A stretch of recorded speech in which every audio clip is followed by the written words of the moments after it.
Welcome to this week's edition of Mountain Outhouse. I'm your host, JM. This is the craziest shit to happen in running this week.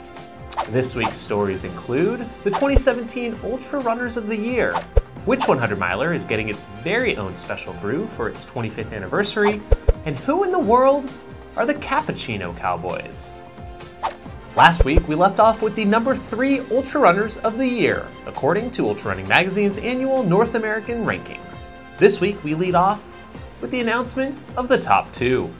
For the ladies, it was Courtney Dauwalter landing in the number 2 spot after her amazingly versatile year, catapulting her into the ultra spotlight and beyond.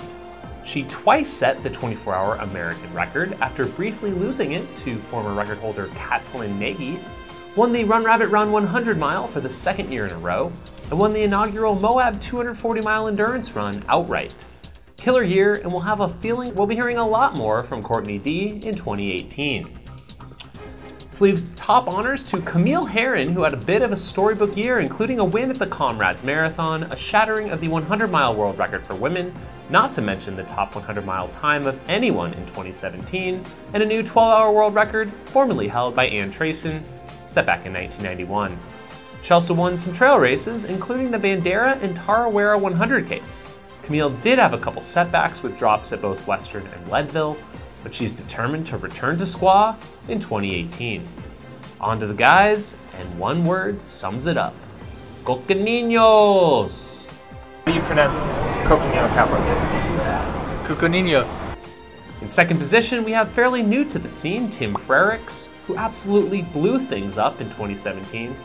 His domination of Transvolcania earlier in the year set the stage for a second placing at the Broken Arrow, first at Flagstaff Sky Race, and closing things out strong with a commanding victory at the North Face 50 in San Francisco.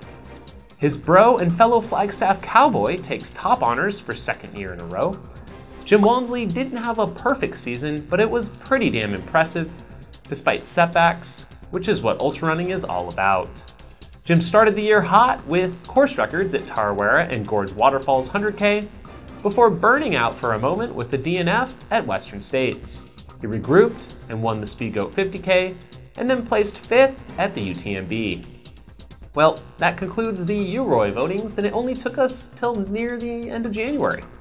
Hey UR Mag, didn't there used to be a Performance of the Year and Masters Ultrarunner of the Year? Anyone remember those things? I couldn't find any info. If it is gone, I sure hope they bring it back next time around. Since the aforementioned awards only take into account race results, we turn to the FKT of the Year awards for guidance in crowning of our top fastest known time efforts over the past year. Now don't get these mixed up with Strava KOM or QOMs, people. Not exactly the same thing, but close. Strava didn't invent the FKT, nor did they in any way influence this awards segment. Our fine friends at Ultimate Direction, Buzz Burrell and Peter Backwin of the FKT boards, were nice enough to put together all of this, and for that, we're thankful. I'm going to run down the top 3 men and women since you've already seen the nominees. In third place was Iker Carrera's insane smashing of the Nolans 14 FKT, being the first person to break 48 hours on the iconic route.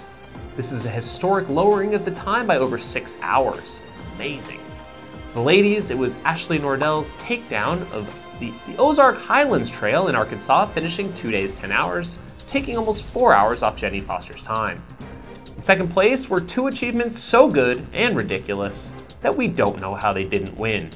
But here they are. Kat Bradley's new rim to rim to rim of 7 hours 52 minutes, being the first woman to ever break the 8-hour barrier. And for the men, Francois Dan's deconstruction of the JMT, John Muir Trail, by over 12 hours, finishing in 2 days, 19 hours. I think they're still cleaning things up out there after that massacre. So who beat these amazing performances? Not to mention all the other incredible submissions. In first place, Darcy PQ's JMT record, which also beat the former record held by Sue Johnston by 12 hours. The new women's best time is now 3 days, 7 hours, thanks to Darcy. Curious that there is a small route discrepancy at the end of her run that apparently was approved if she's at the top of this esteemed list. For the men, we turn to the Mac Daddy of FKT records, the AT. Joe Montane bested Carl Meltzer's FKT on the Appalachian Trail by a mere 10 hours, finishing in 45 days, 12 hours, unsupported, mind you. This unsupported effort bests a string of 5 previous record holders, all being supported, including the likes of David Horton in 1991, Pete Palmer in 99, Andrew Thompson in 05, Scott Jurek in 2015, and of course Carl in 2016. This now brings us to the final award show of 2017, and then I'm putting this one to rest, thanks to our Swedish friends, the Tuohy, or Ultra Drinkers of the Year. I think we all know who the Cappuccino Cowboys are at this point in time. Coconino. Coconino. Coconino. Coconino. But what about the Cappuccino Cowboys? A Twitter handle has recently popped up for these guys, and we still aren't sure where this rambunctious crew got their start, but we love the friendly rivalry. So Outhouse Nation, are you a Coconino, a Cappuccino, perhaps an Outhouse Cowboy? Yeehaw! Quick shout out to Steve Spence, who with a 4:56 mile, January 12th, extended his consecutive number of years to clock a sub 5-minute mile to 43. He's the cross-country coach at Shippensburg University, and I'd say a damn fine role model for his kids. Katelyn Tuohy, high school sophomore, blitzed an indoor 5K this past week in Virginia, running an all-time best of 15:37. She was so far ahead of the field after the first 100 meters, it was insane. Ultrarunner Langdon claims to have run 160.6 miles within 24 hours on a treadmill this past weekend in her basement while raising money for JJ Safehouse. She was competing alongside others virtually to raise money and even showed some live video on Facebook and YouTube of her efforts. If accurate, this would be a new world record for women's 24-hour running on a treadmill, but some aren't buying it. This would be a huge improvement for Tara, considering her 24-hour PR is reportedly just over 130 miles. Doubters are saying it is possible her treadmill was not calibrated properly, adding the extra distance.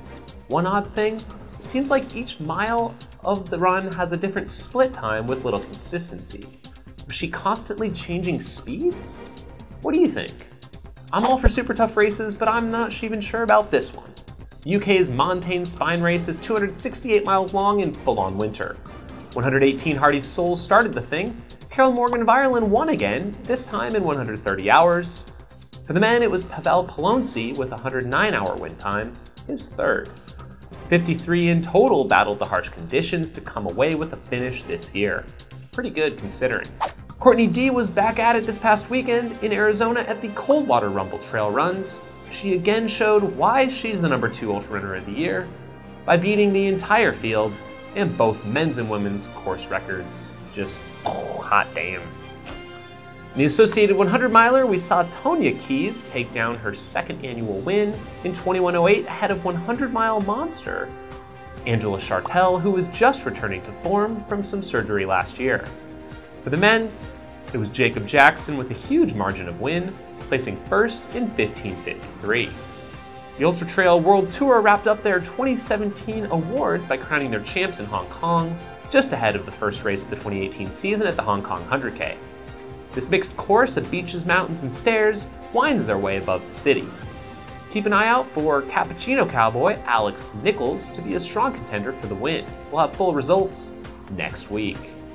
Avalanche Brewing, one of Silverton, Colorado's own, just announced the Hardrock Strawberry Rhubarb Goza will be back on this summer in a special edition just for the race's 25th silver anniversary.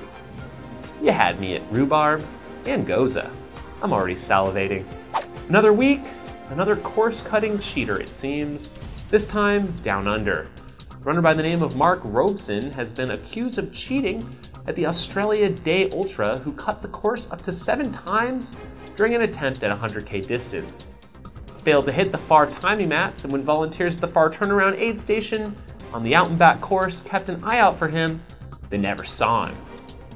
Although he continued to record laps at the start finish and kept running as if he was completing the full course. Just sad. Well, that's about it. All we got time for this week. Thanks for tuning in, and we'll see you next time. If you have crazy stories to share, or a question or feedback for the show, leave a comment below. Have a week.